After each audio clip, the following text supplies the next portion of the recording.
मुद्दत गुजर गई है पर यह आलम है मुस्तकिल। मुद्दत गुजर गई है पर यह आलम है मुस्तकिल। कोई सबब नहीं है मगर दिल उदास है। नमस्कार दोस्तों, स्वागत है आपका शास्त्रीय ज्योतिष के इस चैनल पे जिसका की नाम है ज्योतिष रहस्य। दोस्तों, कई बार जीवन में कुछ ऐसे समस्याएं खड़ी हो जाती हैं, कुछ ऐसे दुख होते हैं जिससे कई बार लोगों को ये मानना पड़ता है कि हमारे पूर्व जन्म के कर्मों का फल है। ज्योतिष शास्त्र हमेशा से यही कहते आया है कि ग्रह वगैरह जो फल देते हैं वो आपके पूर्व जन्मों के कर्मों के हिसाब से देते हैं। कोई शनि आदि की आपसे कोई व्यक्तिगत दुश्मनी तो है नहीं कि बिना गलती के आपको सजा देना शुरू कर दें। हमारे पुराने शास्त्र जो हैं, गरुड़ पुराण, भगवद गीता, महाभारत आदि अनेक ग्रंथ जो है चीख चीख करके हजारों साल से हमसे कह रहे हैं कि व्यक्ति की चेतना आगे बढ़ती है, शरीर के समाप्त हो जाने के बाद भी अगले जन्म की ओर वो अग्रसर होती है। लेकिन क्या विज्ञान इस मत में सहमत है? क्या विज्ञान पुनर्जन्म को मानता है? आजकल कई सारे ऐसे लोग हो गए हैं जो कोई विशेष शोध नहीं करते, जो बस केवल एक आर्म चेयर फिलोसफर है, कुर्सी पर बैठे बैठे बस बोल देते हैं मैं तो पुनर्जन्म में विश्वास नहीं करता। ऐसे व्यक्तियों से पूछना चाहिए कि भाई आपने इस विषय में क्या शोध किया है? क्या आप इस विषय में किसी ऐसे व्यक्ति से जाकर के मिले हैं जिन्हें अपने पूर्व जन्म की घटनाओं का याद हो? आपने क्या शोध किया है इस विषय में? ये तो ऐसे ही हुआ कि कोई फिजिक्स के लैब में नहीं जाए और बैठे बैठे ये कह दे कि मैं तो प्लाज्मा को नहीं मानता, अथवा मैं तो बस सॉलिड लिक्विड गैस को देखता हूं तो इसलिए मैं प्लाज्मा को नहीं मानता। या कोई लैब में बिल्कुल नहीं जाए, बैठे बैठे कहते हैं आर्म चेयर फिलोसफर की तरह कि मैं तो आइंस्टाइन थ्योरी ऑफ रिलेटिविटी को नहीं मानता। या कोई बैठे बैठे कह दे कि मैं तो ब्लैक होल को नहीं मानता। ऐसे लोग आर्म चेयर फिलोसफर कहलाते हैं, जो कुछ शोध नहीं करते, उस क्षेत्र में कोई कदम नहीं उठाते, कुछ खर्चा नहीं करते, कोई ऊर्जा नहीं लगाते, बस बैठे बैठे बस तर्क के हिसाब से सोच के बता देते हैं कि नहीं मैं तो विश्वास नहीं करता। आपका विश्वास दो कौड़ी का है अगर आपने इस विषय में कोई शोध नहीं किया हो तो। दोस्तों, इस विषय में और ऐसे ही अनेक विषय हैं जो हमारे शास्त्रों में तो वर्णित है, लेकिन लोगों को वो माइथोलॉजी लगती है, वो दंत कथाएं लगती हैं। ऐसे कई सारे विषयों का जब वैज्ञानिकों ने उस पर गहन शोध किया तो कई सारी बातें अब आधुनिक विज्ञान उसे सही मानने लगा है। ऐसे कई सारे विषयों का मेरी पुस्तक सेंसेशनल मिस्ट्रीज में संकलन है। उनमें से एक विषय यह पुनर्जन्म भी है। तो इस एपिसोड में हम आपको वैज्ञानिक पृष्ठभूमि इस विषय का प्रस्तुत करेंगे और अगले एपिसोड में जो हमारा शेष भाग होगा उसमें मैं 2-3 आपको ऐसे घटनाएं बताऊंगा जिसमें सही में कुछ लोगों को अपने पूर्व जन्म की घटनाएं याद थी और उस विषय का वैज्ञानिक स्तर पर शोध भी हुआ। इस शोध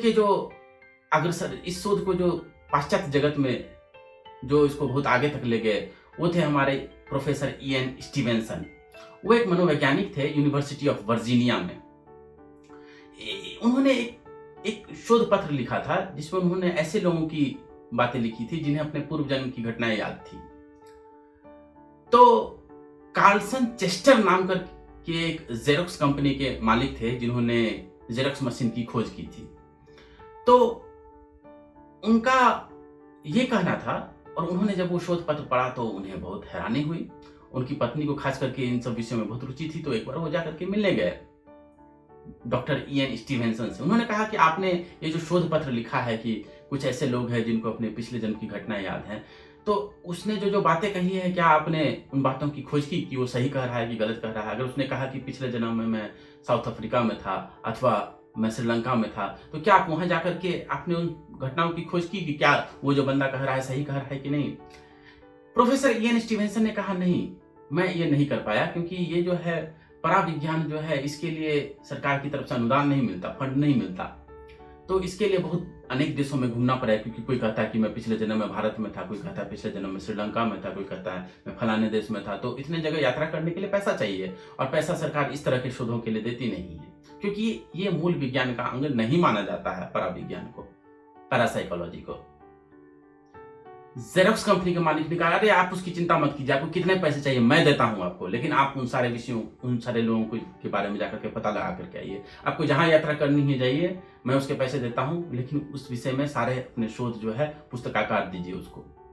इएन स्टीवेंसन ने यही किया। वो अनेक देशों में उन्होंने भ्रमण किया और जो लोग बोलते थे कि मैं पिछले जन्म में यहाँ था, वहाँ था, यहाँ जन्मा था, उन सारे घटनाओं की उन्होंने वैज्ञानिक स्तर पे छानबीन की और उन्होंने इस विषय को डॉक्यूमेंट किया और कई सारे शोध पत्र लिखे इस पे, जिनमें से एक प्रमुख ग्रंथ उनका आता है 20 बच्चे जिन्हें अपने पिछले जन्म की घटनाएं याद है। ये अमेज़न पे उपलब्ध है, आप पढ़ सकते हैं। इसका लिंक भी मैंने डिस्क्रिप्शन में दे दिया है। तो दोस्तों, इसके बाद तो बस ये शोध जो है बहुत तहलका मच गया पाश्चात्य जगत में इससे। मरने से पहले जेरोक्स कंपनी के मालिक ने $1 million department of personality studies, जो कि इयान स्टीवेंसन ने एक जो शाखा खोली मनोविज्ञान के क्षेत्र में यूनिवर्सिटी ऑफ वर्जीनिया में, एक अलग से एक शाखा, एक अलग से एक ब्रांच बन गई, एक अलग से एक डिपार्टमेंट बन गया और उसको मरने से पहले $1 मिलियन अनुदान देकर के गए। उस डिपार्टमेंट में सिर्फ और सिर्फ पराविज्ञान पर रिसर्च होता है।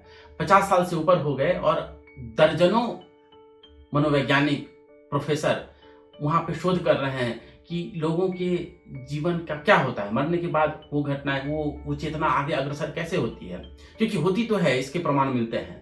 तर्क यह कहता है कि शरीर तो बस भस्म हो जाता है अथवा उसे दफना दिया जाता है, तो जब सब कुछ खत्म ही हो गया तो आदमी की चेतना आगे कैसे बढ़ती है, आगे कैसे जाती है, इसका तो पता नहीं लग पाया है, लेकिन जाती अवश्य है, इसका पता लग पाया है। क्यों?